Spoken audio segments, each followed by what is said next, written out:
At 11:13 p.m. on June 28, 2015, Dr. Teresa Sievers walked through her front door for the very last time. She'd just flown back early from a family vacation alone so that she could see her patients the next morning. Her car was still warm, her suitcase not even unpacked. But by morning, she was face down on the kitchen floor, her skull shattered by 17 blows from a hammer. The house wasn't ransacked, cash, jewelry untouched. No signs of forced entry. And her husband? Over 1,000 miles away. What followed would stretch from a Florida beach town to the backroads of Missouri, from burner phones and GPS breadcrumbs to a courtroom betrayal so personal, even seasoned detectives were stunned. This is the murder of Dr. Teresa Sievers, and the most chilling part? The man who plotted it looked just like the man she married. Let's play it back. Let's rewind the crime. It was nearly midnight when Dr. Teresa Sievers landed at Southwest Florida International Airport. She had flown back home early from a family trip in New York. Her husband, Mark, and their 2 young daughters stayed behind. Teresa had patients to see the next morning. She was the founder of a thriving holistic clinic in Bonita Springs, Florida, a wellness expert with big plans, a booming voice, and dreams of taking her message to national television. How do you want to spend that extra time? We do preventative care on our car, on our house, even our finances. Why aren't we doing this kind of medicine for our body? She was bold, driven, and full of contradictions. Known for swearing like a sailor, praying with patience, and helping anyone in need. Friends called her a force. Her own sister called her a paradox. But on the night of June 28, 2015, Teresa didn't even make it up the stairs. After arriving home, she pulled into the garage. Her suitcase was still in the trunk. A few steps inside, just past the kitchen, something startled her. The dog bowl was suddenly knocked sideways. She turned just in time to see the figure waiting in the shadows. The first blow hit her skull before she could even scream. She was struck 17 times with a hammer. The attack was brutal, overkill, the kind of violence that suggested rage, not robbery. Nothing had been stolen. A safe with $40,000 in cash sat untouched. Jewelry remained in plain sight. Hours later, when she didn't show up for work, her husband, Mark Sievers, called a neighbor, a fellow doctor named Mark Petridis, to check on her. 911, what is your emergency? I'm at a friend's house. He's out of town, and I came here to check on his wife, and she's dead on the floor. Okay. The address is... Okay, stay on the line. Oh, sir, hold on, stay on the line. Just a moment, we're going to connect you. They're going to ask for the address. Ambulance and fire, what is the address of the emergency? Tell me exactly what happened. My friend, she's a doctor. I'm a doctor. She came home last night. Her husband is in Connecticut, and she was supposed to go to work at 9 o'clock. She called me, and I was on my way into work, so I swung by, and she's dead on the floor.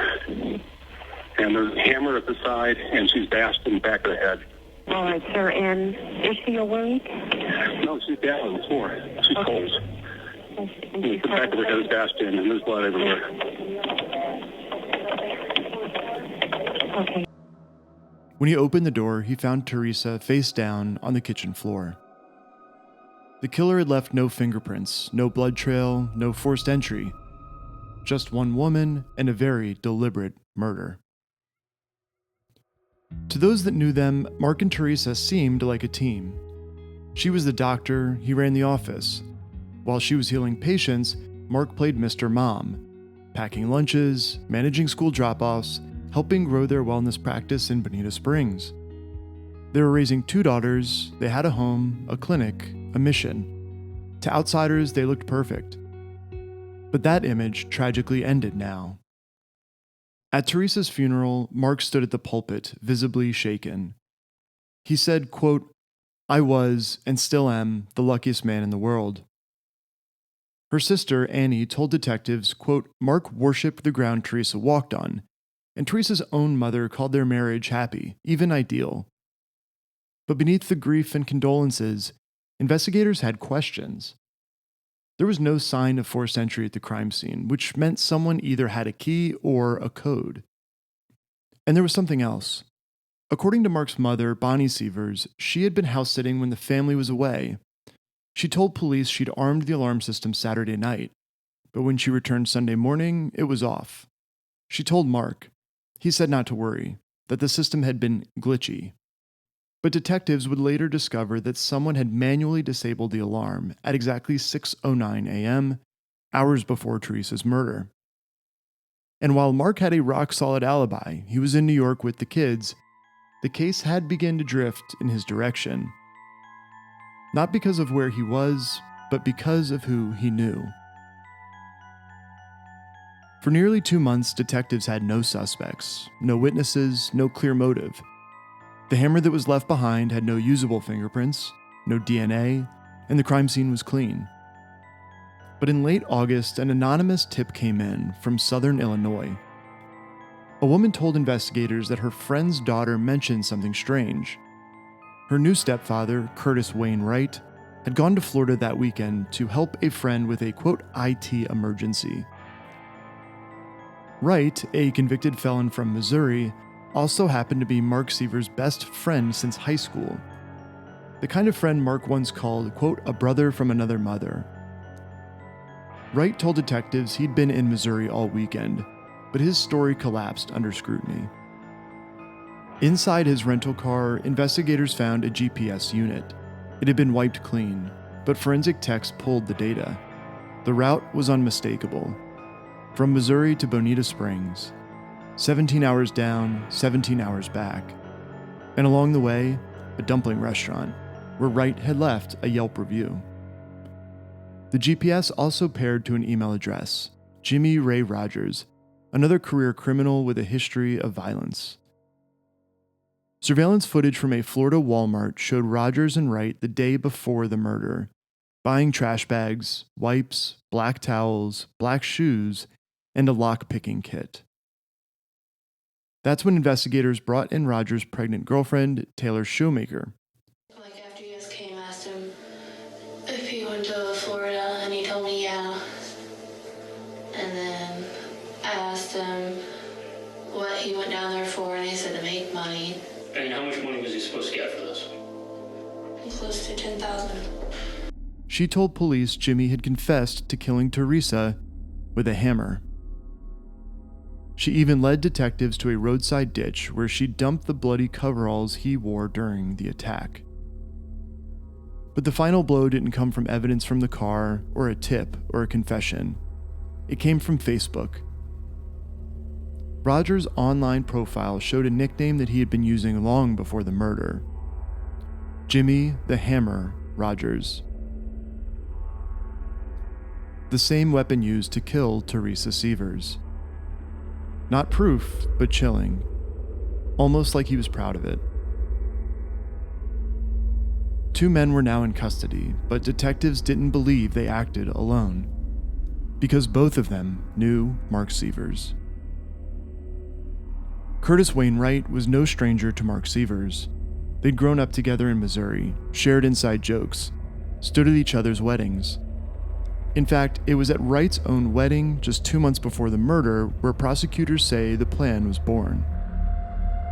Mark confided he feared his marriage was falling apart, that Teresa might leave him, that he couldn't afford to lose custody of their daughters. So he offered Wright roughly $100,000 to eliminate the problem. Wright later testified that Mark provided the garage code, insisted on knowing when Teresa would get home alone, and helped logistically plan the trip. What happened next was chilling. Wright even attended Teresa's funeral, a witness to Mark's grief and an accomplice in the crime. And if there wasn't any doubt about Mark's role, the resemblance helped carry the deception. Same shaved head, same glasses, same build. Wright would later testify in court, quote, "She put her hands up and said, 'Why?' I actually think she thought I was Mark." By the end of 2015, all 3 men had been arrested. Rogers, the enforcer, Wright, the facilitator, and Mark Sievers, the man who plotted his own wife's murder. All for control and a $5.8 million life insurance windfall. Jimmy Ray Rogers was the first to stand trial. In October 2019, a jury found him guilty of second-degree murder. He was sentenced to life in prison with no parole.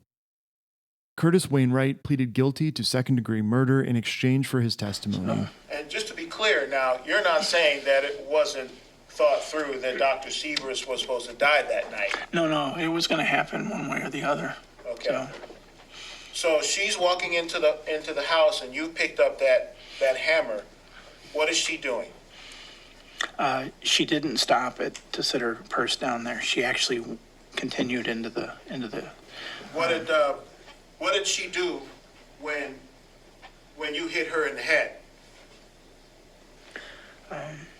She didn't seem to respond much. I thought that it would knock her out. I've never hit anybody with a hammer before, so but I. Did it make a sound? I kicked that stand. The dog dish went flying, water went everywhere. She jumped and started to turn towards me.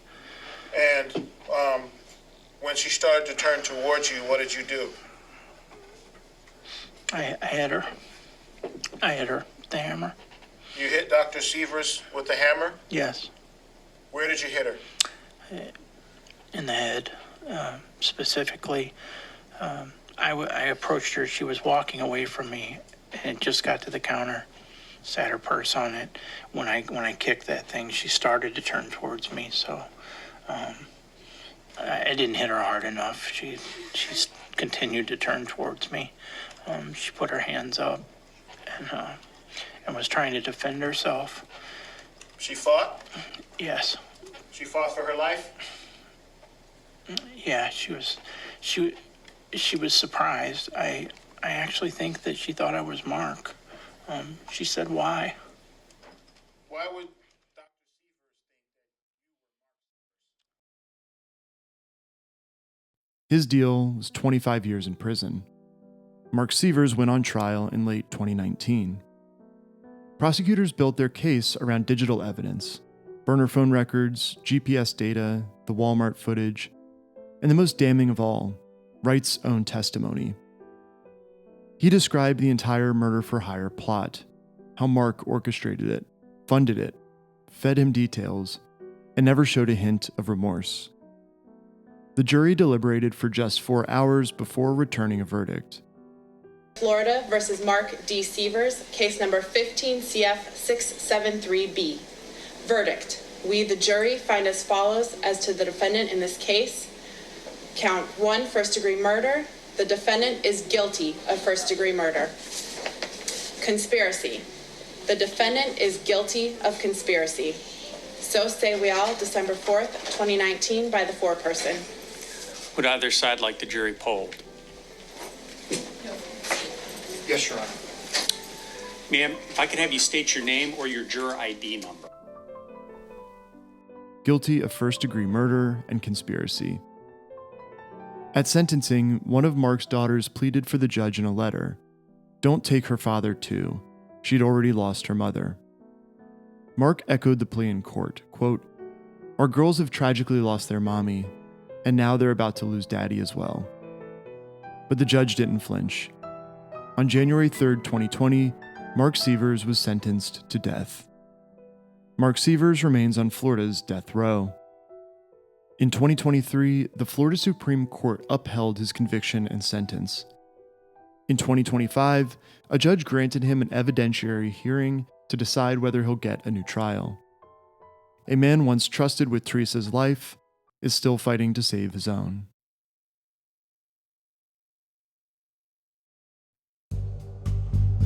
If you found this story compelling, be sure to like, subscribe, and turn on notifications so you never miss an episode. This has been a Rewind the Crime production. And just like every case, let's play it back. Let's rewind the crime.